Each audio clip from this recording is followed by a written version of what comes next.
All right, spring practice is in the books in Tuscaloosa. Mark Rogers TV running it down with Stephen M. Smith from Touchdown, Alabama. Stephen, how you doing today? Doing well, Mark, and yourself? Doing just fine. We talked a little softball before we came on. That was my afternoon after a trip to the dentist. So I think you can do a little bit better for me and talk about the Bama 8A game in regards to what you saw. You were right there up close and personal. You've attended as much as just about anybody throughout the spring session.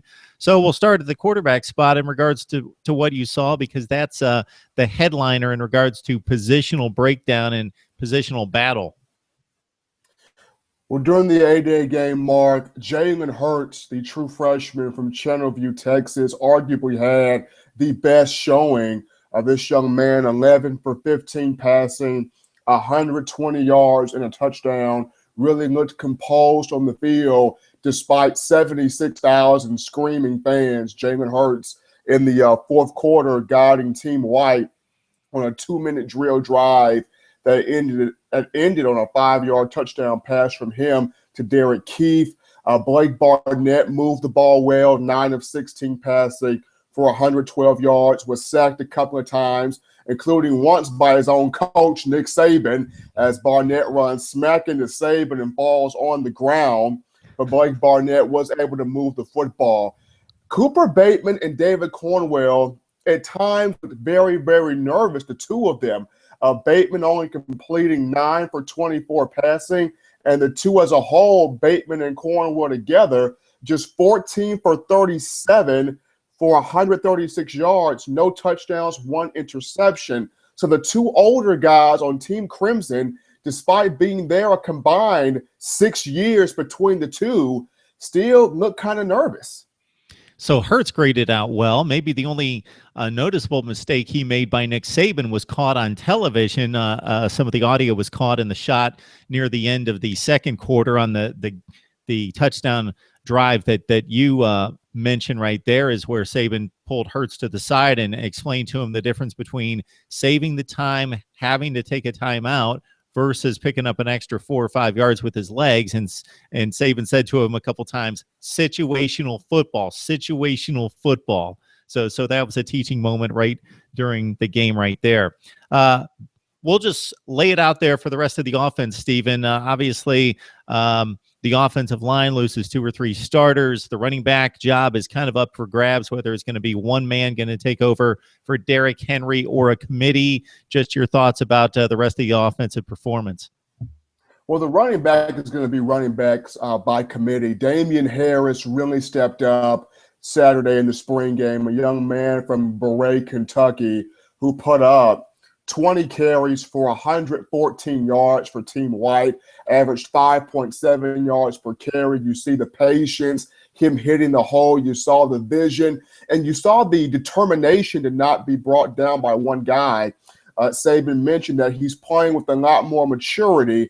Damien Harris winning the Dixie Howell MVP of the spring game. Bo Scarborough got a little bit of a tough sled in there going up against the first-team defense.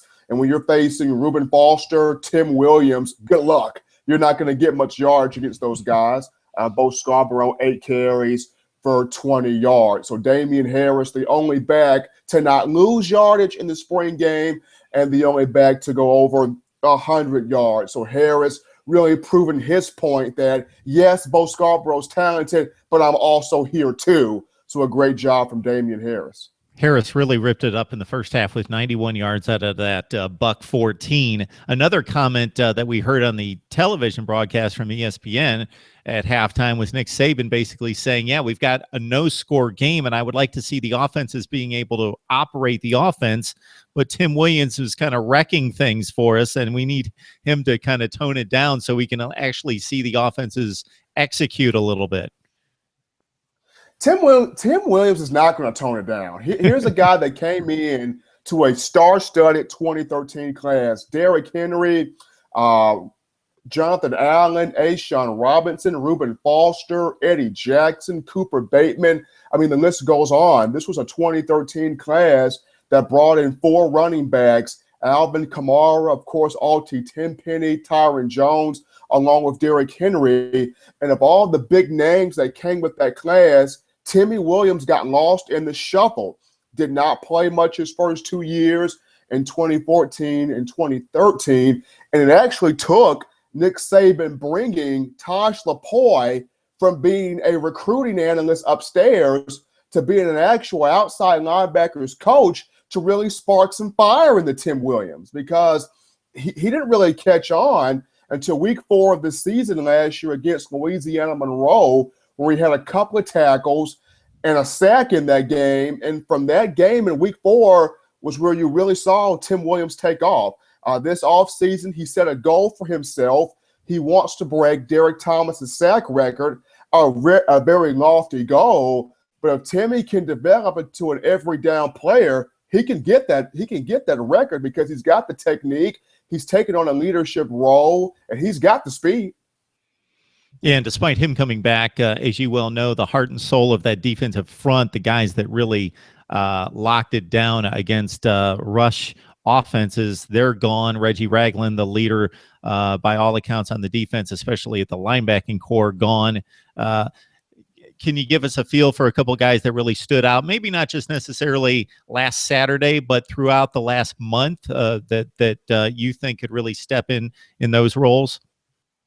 Number one, Reuben Foster is going to step in for Reggie Ragland. I got a chance to talk with Ryan Anderson, outside linebacker, and Ryan told me Reuben may not be the raw talking like guy, but when he talks, people listen. He has the respect of the team.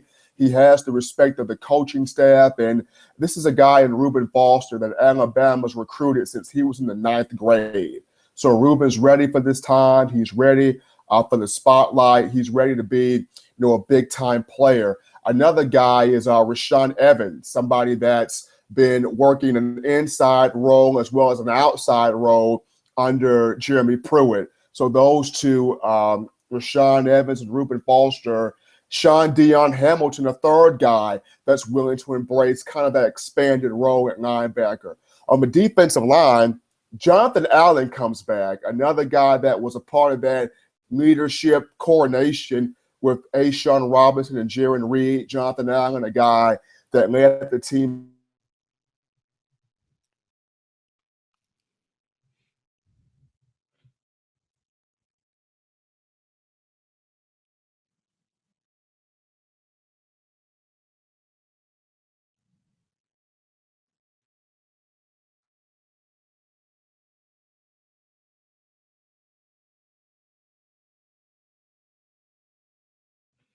Allen, Deron Payne, and Deshaun Hand. There are just a few guys on that defensive front that very hungry and ready to continue, seeing this defense progress.